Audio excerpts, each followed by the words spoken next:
Hi, I'm Paul Reps. I'm a talk therapist, and I'm going to be explaining why I believe Chief Brody in the movie Jaws has post-traumatic stress disorder. Let's review. First of all, Chief Brody definitely experienced trauma. He witnessed a drowning as a child, and he may have had other traumatic events that he saw or witnessed while he was working in law enforcement, but we know for sure that he witnessed a drowning as a child.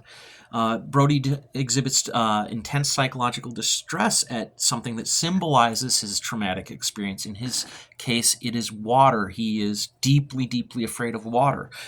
He may also experience a little bit of dissociation when he's triggered. There's that famous shot of Brody when he's seeing the Kittner boy being eaten by the shark, and the camera is zooming in on his face while also physically pulling away. It's a very disorienting effect. This is a shot that is stolen directly from Vertigo. Hitchcock used this shot to show Jimmy Stewart's break down his panic at fear of heights. And so it seems to be that Spielberg is suggesting that Chief Brody is maybe not quite there, man, when he's seeing that Kittner boy get attacked. We don't know for sure, but it sure as heck isn't that much of a stretch. Brody refuses to ever go in the water, yet he lives on a freaking island. So that's his attempt at avoiding stimuli that reminds him of this drowning. Brody exhibits distorted cognitions and exaggerated negative beliefs about the world. For example, when he first hears about one shark attack, he doesn't pick up the phone and call someone. He doesn't look in an encyclopedia. He doesn't even bother to check whether or not he has the legal right to close the beaches. He's just like, I'm closing the beaches.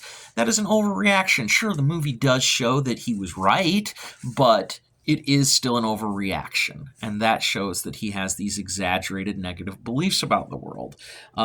Brody doesn't understand the cause of his own trauma even. Remember, he's afraid of water, but water isn't really the cause of most drownings. The cause of most drownings is either like human error, or sometimes it might be some unpredictable weather conditions. But water itself, by itself, does not cause a drowning. So Brody is reactive to his trauma. He's hypervigilant. He even screams at his own son for sitting in a boat tied to a dock. The movie paints it that he has his reasons, but let's face it, that's a little over the top. I can't rule out other conditions for Martin Brody. This is not a diagnostic assessment. I didn't get a chance to interview him. He's not a real person, and Jaws is not a diagnostic interview. But I do have one bigger question that hangs over this whole analysis, and that is, what if Jimmy Stewart had played Martin Brody in Jaws?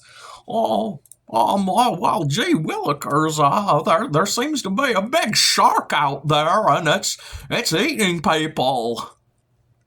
I don't do a good Jimmy Stewart, but I do offer good therapy.